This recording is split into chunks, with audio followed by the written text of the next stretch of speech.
I'm Tulliver Thompson, and we're going to be talking about public forum debate, also known as PF or POFO. Now, this debate style covers popular topics or topics that are in pop culture. Now, the way to judge, or what you'll be judging on in a public forum debate round, is called paradigms. There are different types of paradigms. For example, tabula rasa, house burner, and clash. Now, I'll be talking about these paradigms right now. Let's start off with clash. When you're judging on clash, you essentially look at how well somebody can attack another person's argument and defend their own. When you're judging clash, it's going to be typically very brutal, but you still want them to be nice. Now, let's move on to house burner. House burner is almost identically like clash, except for you don't defend yourself. You only attack your opponent's case. Whoever has the best attacks win. Tab Ross. You're indifferent. You don't really know anything about the debate round, and you go in without an opinion. Everything matters in this. How well you can defend your case, how well you can attack a case, and how well your case is built, and you don't have any opinions predestined starting the debate round. Now, the most common, in my opinion, the easiest to judge on, is comms communications, essentially. You only judge on how well somebody can communicate and how well they enunciate and how well they speak. Now, most new judges use this because it really doesn't take any skill to understand how well somebody can speak. All the other ones, you need to be slightly experienced to know what to look for.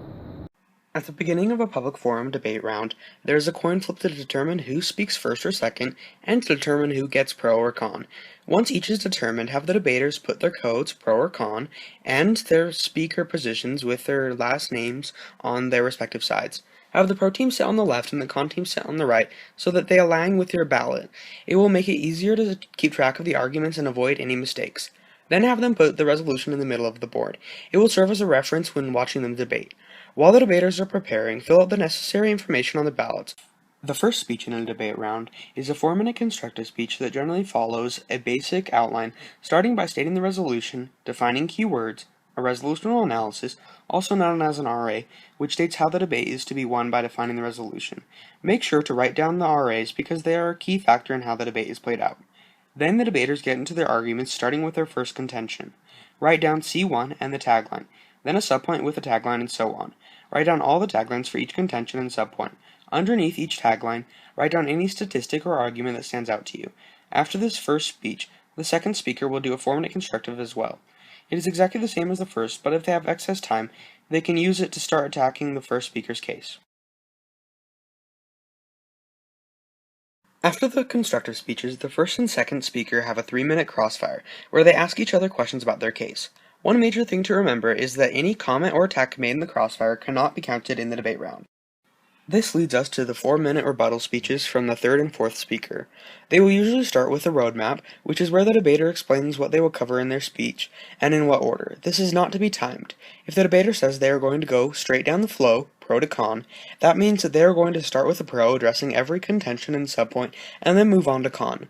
To flow the rebuttal, draw arrows or lines connecting the original arguments to the new arguments. This can be cross-applied to any of the subsequent speeches. If the debater attacks the resolutional analysis, then write down what they said about it. It will probably be about definitions, calling it abusive in nature, or saying that theirs provides a bright line, which means it gets rid of any gray area.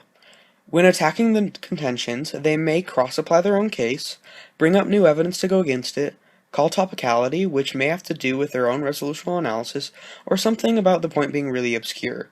They can mention how they contradicted their own point.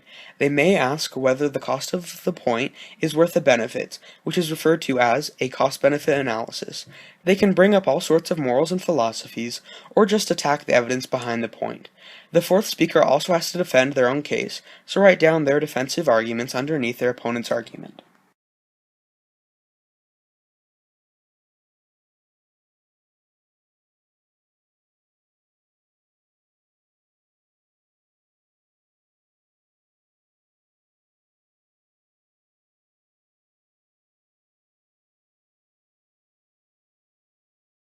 Now the third and fourth speaker will have a 3-minute crossfire, which is exactly the same as the first crossfire. The first and second speaker will then give a 2-minute summary speech, which is essentially a rebuttal speech except shorter, and they have a lot more ground to cover.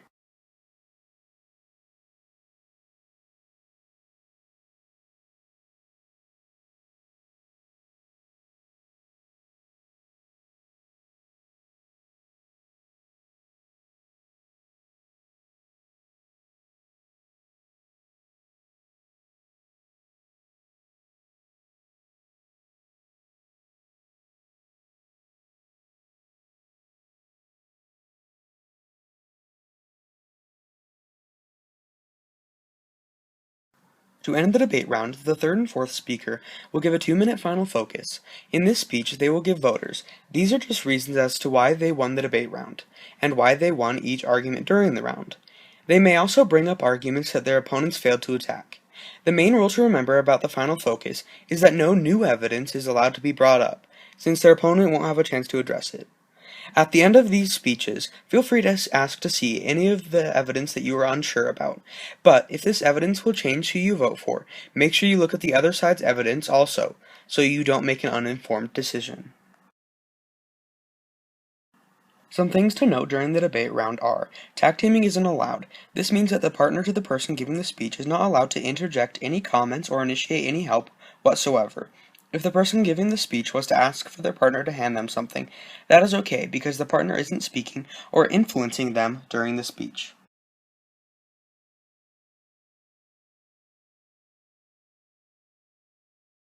Another thing to note is that personal attacks are not allowed. Make sure you judge the round to some degree using courtesy and ethics. Make sure you as the judge are not biased toward the topic. Don't go into the round intending to vote for just one side. Sometimes debaters will prefer you to do some hand signals to tell them how much longer they have during their speech.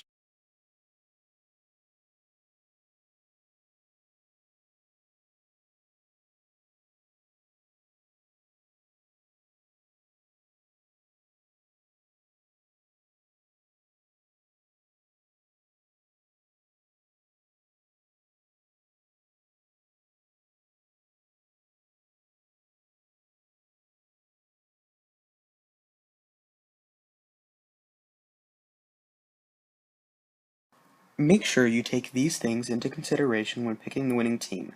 First, look towards your own paradigm and which team fulfilled it best. Second, look towards the winning resolutional analysis. Third, ask yourself who had the most compelling case. And lastly, whoever wins must also have an equal or greater amount of total speaker points in comparison to their opponents. When filling out your ballots, make sure you put constructive criticism on them. I promise you that none of the debaters will be offended by this. In fact, we would prefer having that than not having anything on our ballot that tells us how to get better.